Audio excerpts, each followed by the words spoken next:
Hello, my name is Jamie Campbell. This is Budman. I'm doing Disc of Thrones Episode 3, Part 3. Okay.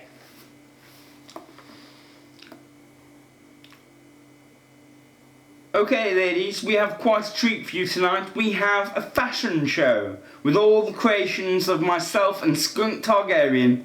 If you like any of the stuff, we'll be selling it at the end. So keep your purses ready.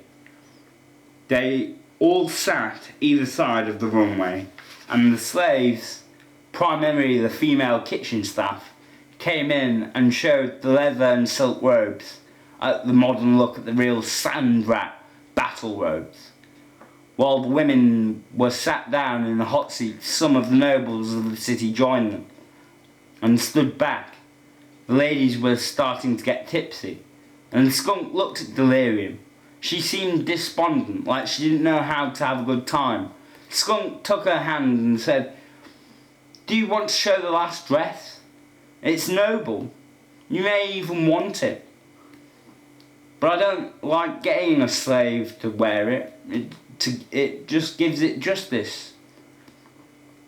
She looked a bit strange and said, "I'm not what you'd think as a model. I'm more stuck in the style that I'm expected to keep." She didn't say no, and when we went into the back, Skunk helped her into it. She looked fierce. It was gold and black satin, silk with black leather tassels and a cape. She looked at the mirror in herself and said, "I look like I'm going to war. I'm a peaceful empress. I like the cape. Black, gold and purple. It's still missing something." Delirium said and called for her guard, who looked at Mama Sopet and relayed the message to him. He then disappeared off, and 15 minutes later appeared with the golden scepter. It glowed with his designated use. And then they were ready for the final two dresses, which one was the feminine answer to the sands. It was like a leather swimsuit with silken robe coming from it. Paranoia wore it. And finally Delirium with the matriarch's battle gear and scepter. Delirium walked to the centre of the room, did a few poses, and then walked down the runway, at the end turning into herself and back. And then applause from the nobles and the female guests. And Skunk, who went after her when she was backstage. "I wasn't expecting that. Not a fun night. Thanks, Skunk," Delirium said. "Well, me and Paranoia said we can't sell your outfit to anyone other than you.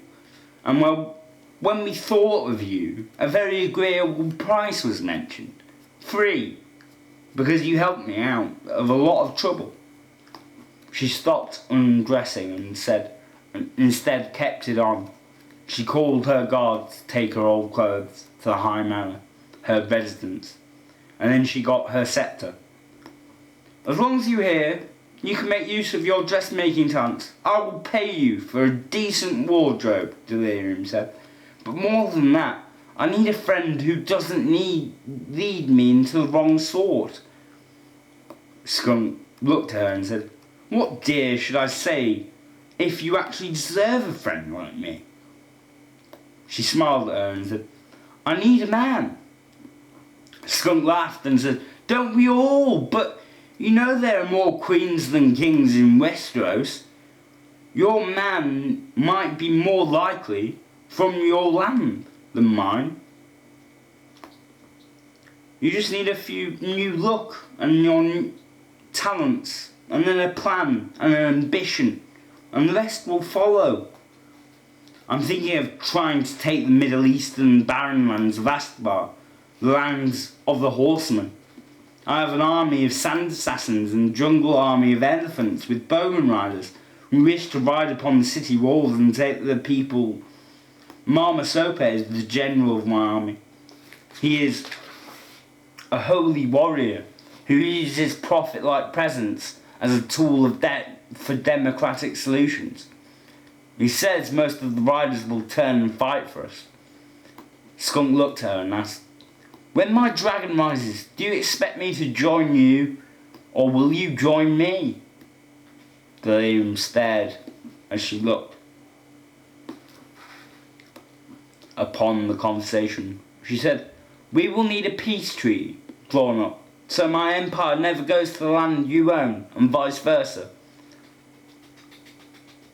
And me in my current position, I want to explore the volcanoes and the mountains to the north, if possible, locations for nurseries, for lizards," Skunk said.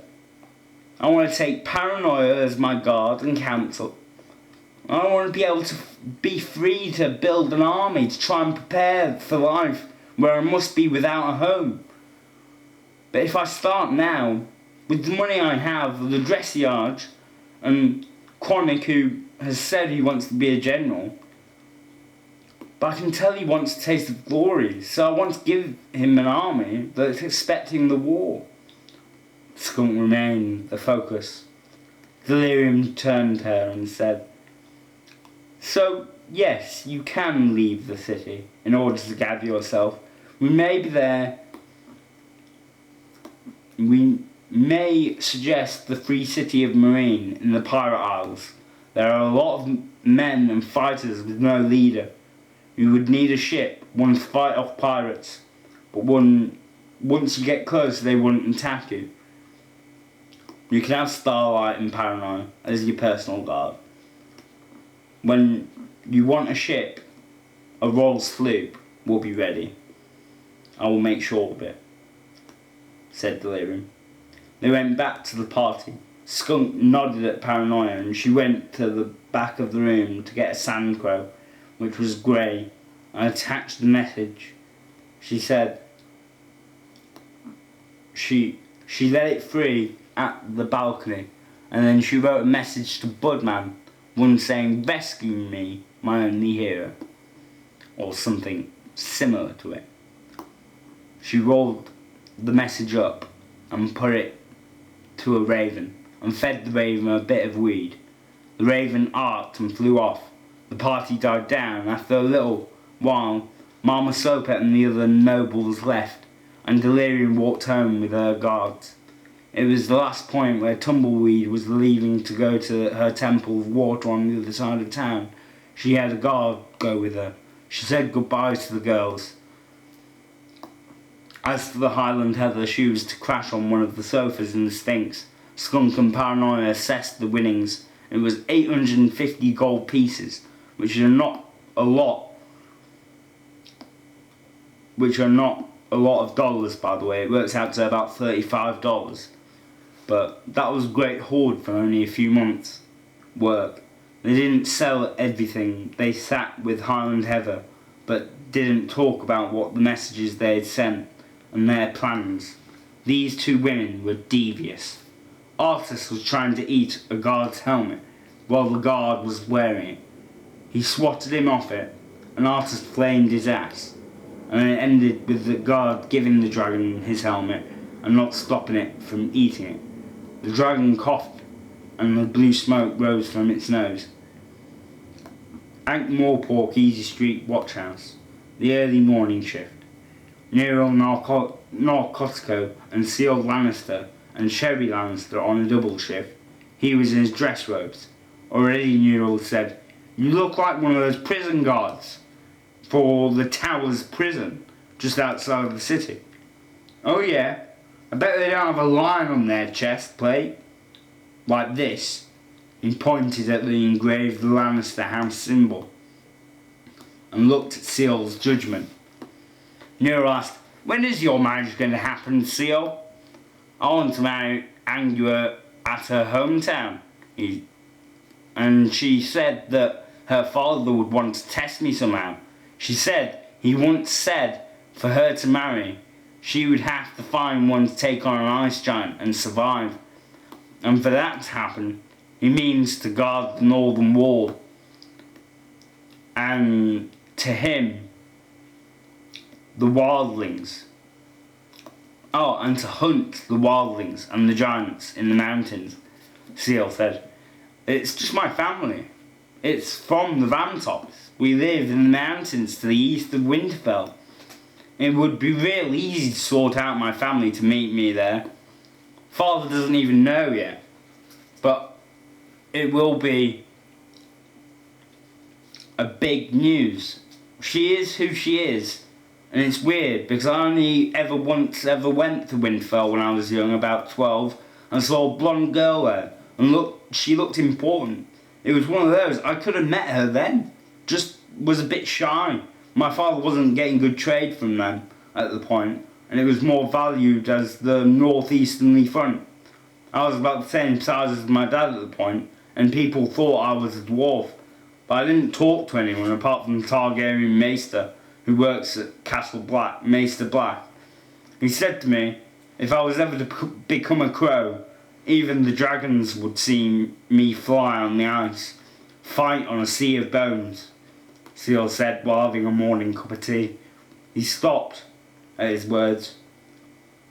That really stuck with me, Seal thought. End of part 3.